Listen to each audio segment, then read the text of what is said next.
Hi Barry, new subscriber here. How can I adjust my bids after the initial 3 days? Do you have a video for that? Thank you for all your valuable content. Well, I'm glad you subscribed. I'm happy the videos were valuable enough for you to subscribe. And also, I actually can't remember if I have a video on it or not, but here's how I adjust my bids after the initial 3 days. So I'm going to launch my book. I'm going to leave it for around 3 days just to start gathering data to see the adjustments that I need to make. If this is not working out right now and I don't make any adjustments, then it's not going to work out in the future. If this is working way too much and I'm going to lose money, I'm just going to drain all my money. I'm not going to have enough to actually go through the entire launch period. So I want to see where is my budget being spent and how is my budget being spent. Now, usually for most niches, I'll start with around $1 cost per click. Sometimes if the niche is super competitive and there's higher profit margins, you can start with $1.50. But usually I start with $1. And I'm talking about high content books, $7 plus books, or at least $5 profit books. But if you have $7 profit, that's even better. But anyway, what do I do with the bids? Well, there's only 2 things that I can do. Well, there's 3. One of them is to just leave the bid as it is. Usually I don't do this at the start. I do make some small adjustments. Now I can either increase the bid or I can decrease the bid. Now there's going to be times where for some keywords, you're going to have no impressions. Now we talked about impressions in the previous question. Impressions means you're not popping up on someone's screen. And if you're not popping up on people's screen, then no one's going to buy your book because they can't even see your book. It's not on their screen to even click on it and buy it. So you need to get impressions. Now your bid is going to determine how high you show up on the page. Now, obviously, the higher you show up on the page, the more likely you are to get impressions. So if you ran a keyword for 3 days at $1 cost per click and you got 0 impressions, what does that mean? Does that mean your book is showing up super high on everyone's screen? Or does that mean that your book is showing up on page 2 and page 3 because your bid isn't high enough to outcompete everyone else? Probably the second. So I'm going to increase the bid if I have no impressions. I'm also going to increase the bid if I have low impressions. Now, what does this mean? If I ran a keyword for 3 days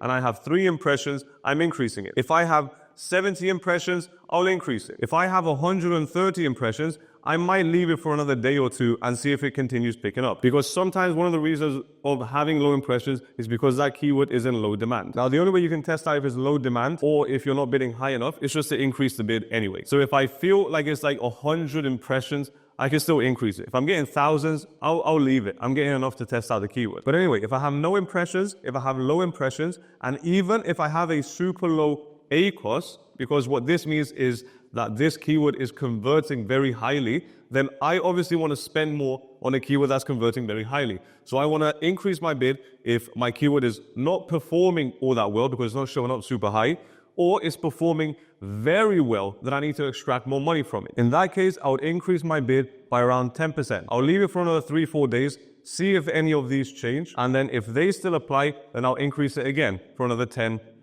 Now, once this starts to happen, once you start getting impressions or the ACOS starts rising and then now you're actually managing ACOS and performance, then you can stop increasing your bid. You can just leave it and collect the data as it is. Now, what if I start overspending? When do I take back the keyword? When do I lower my bid? Well, the only time I'll lower my bid is if I have a very high ACOS. This means that I have extremely low conversion rate, which means my book is not relevant with that keyword or that search term according to shoppers that search it. So I don't want to be giving money to low converting keywords. They're not the ones that are going to give me all the power. The high converting keywords are the ones that are going to boost me in the algorithm. The low converting ones can be helpful later on when you just want to sustain the book. But we're talking about launch. We're talking about the first 1 to 3 days. Now, maybe on the 7th day or on the 14th day, you see that you're spending a little bit too much and you want to bring it back down a little bit. Then I would go down 5% because I'm not making a massive jump where my book is just going to go to page 2 straight away. I'm slowly lowering the bid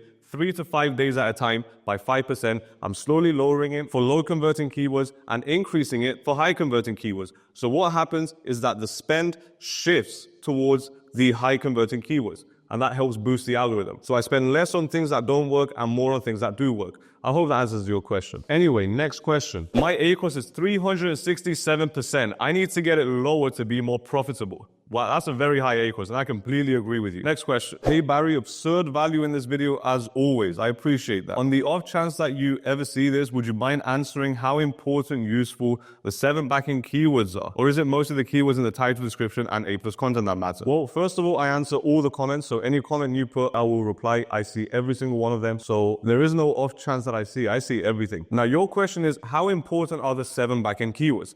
Well, what do the backend keywords do? They basically help with SEO. What that means is that Amazon picks up your 7 backend keywords. 1, 2, 3, 4, 5, 6, 7. 1, 2, 3, 4, 5, 6, 7, correct. And then the algorithm, let's just say this is the algorithm, Amazon algorithm. It's going to take the keywords that you give it, and then it's going to put you in its algorithm. And when someone searches one of these keywords on Amazon, your book can show up. So maybe you're number 2. Obviously, the ranking is something different, but Amazon can actually index your book. That's what this means. Indexing means Amazon picks up your keyword, and now you could be shown for that keyword. Doesn't mean you're going to be number 1. You could be on page 2 or page 3 or page 1, but you're going to be shown for that keyword. You can't show up for a keyword or a search term that Amazon hasn't indexed you for.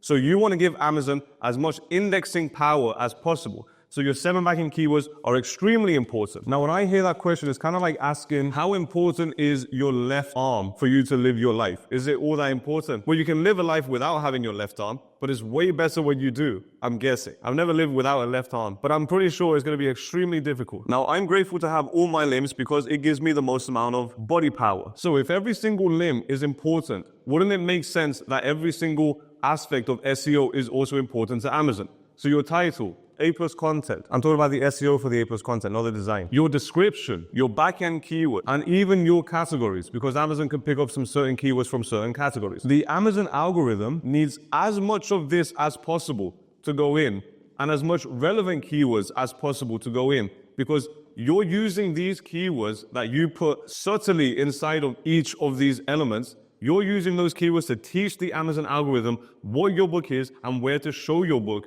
for you to get the most amount of sales. If you give it random keywords, irrelevant keywords, then you're basically teaching it the wrong thing. So obviously you're not going to make money if Amazon is not in your favor. If you're giving it the correct keywords, then great. The Amazon algorithm is in your favor and is helping you push the book in the correct places, in front of the correct customers, so you can make the most amount of money possible.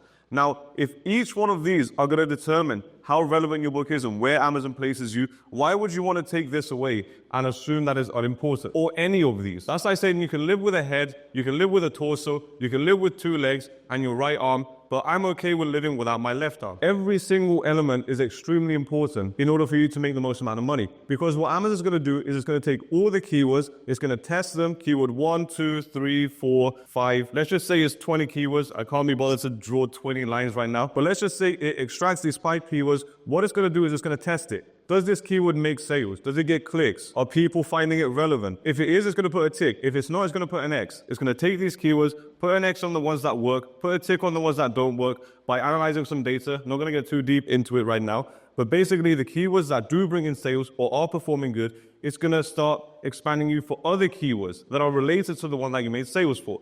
And then it's going to test this out. This works, this one works, and then this one that worked extracted to 3 other keywords. Maybe this one won't work, and this one will work, and this one will work. And now the Amazon algorithm is learning what keywords work and what keywords don't work. If you give it the wrong keywords, or you don't give it enough keywords here at the start, then how are you supposed to grow afterwards? Doesn't make any sense. So every single aspect of SEO is extremely important, and it's extremely important to do it correctly. I hope that answers your question. Next question. How do I tell if a book is making sales each day? How can I see that? That's actually a super easy question to answer.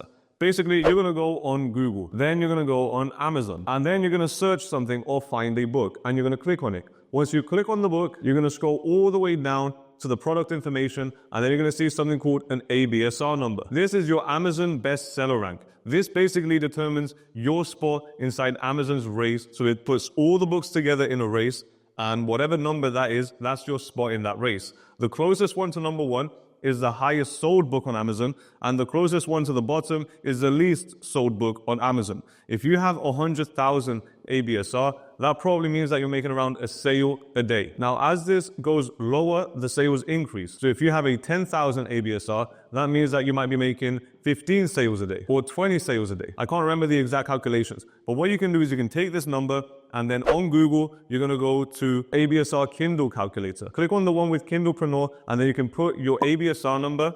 Then you can put the marketplace that you're selling your book, and whether it's an ebook or a paperback, and then it's going to tell you roughly the amount of sales that that book is making a day. But here's the thing. It's super tedious if you're looking inside a niche to go and click on every single book individually and scroll down and look at the ABSR number. So what I do is I use an extension called DS Amazon Quick View. You can find it in the Google extension store, Google Chrome store, something like that. It's an extension on Chrome, add it to Chrome, and then what that's going to do is in the search results, it's going to show you the ABSR numbers underneath each result. So you don't have to click on it. You see it straight away. And all you have to do is just copy that, put it in the calculator, and it will tell you roughly how many sales it's making a day. Usually you want 100,000 ABSR or lower for that book to be classed as at least a competitor, because at least it's making a sale a day. I hope that answers your question. Barry, I am struggling with ads. There's so many options and features. It gets overwhelming. Also, what are considered good numbers? CTR, ACOS, and impressions. So, by the way, thanks, man. Row power. Let's go. So your question is CTR, ACOS. You also mentioned impressions. And then your question is, what are the rough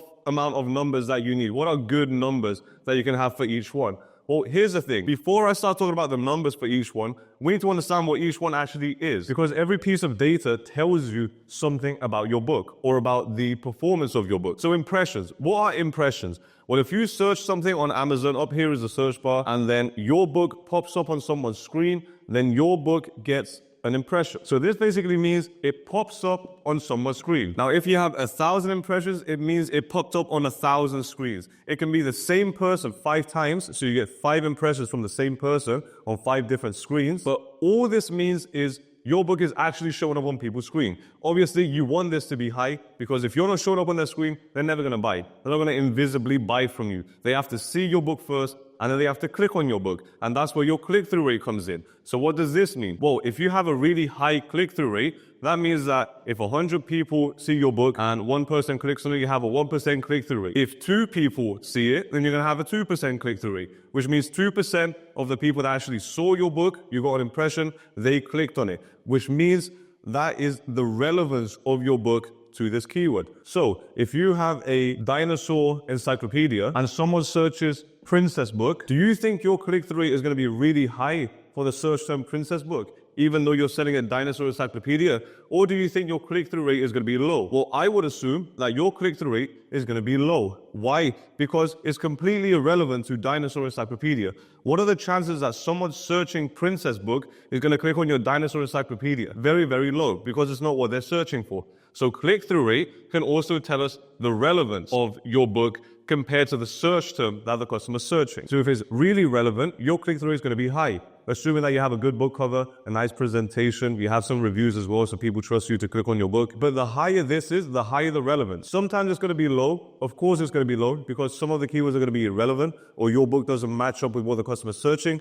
and some of them are going to be high, which again makes sense, because that means your book is highly relevant to what they're searching for. So I don't really have an exact number that I strive for click-through rate. I just use the click-through rate to basically understand roughly the relevance of my book to the search term.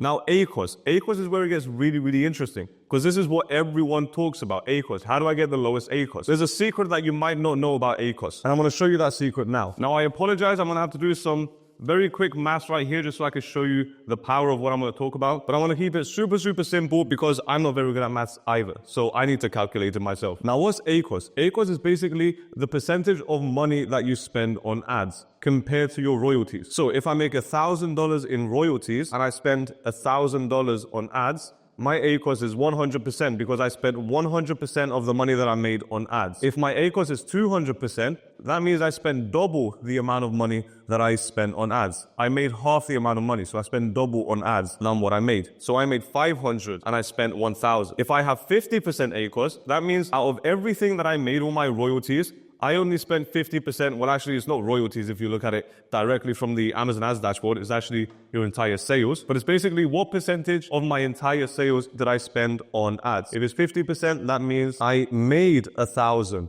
and I only spent 500. So half of it is profit for me in sales. Obviously, it's not 100% profit, because you need to look at your TACOS for that. That's a completely separate video. But let me show you how to actually decrease your ACOS, the most effective way to decrease your ACOS. Now, let's say you're running ads at $1 cost per click. That means every time someone clicks on your book, so you're going to get an impression, then someone's going to click on your book, you're going to pay $1 for every click. If you get 10 clicks, that means that you've just spent $10. And out of those 10 clicks, if you get 1 sale, then that means that your conversion rate is 10%. That means 10% of all the people that clicked on your book bought. So now if you have 100 people clicking, you know you're going to make 10 sales. If you have 1,000 people clicking, you know you're going to make 100 sales. So your conversion rate is 10%. Now for this example, we're going to assume that we're selling a $13 book. If we're selling a $13 book, that means that we've spent $10 on ads right here, and then we made $13 back. Why? Because we got one sale. So we spent $1 cost per click. So 1 times 10, that's $10.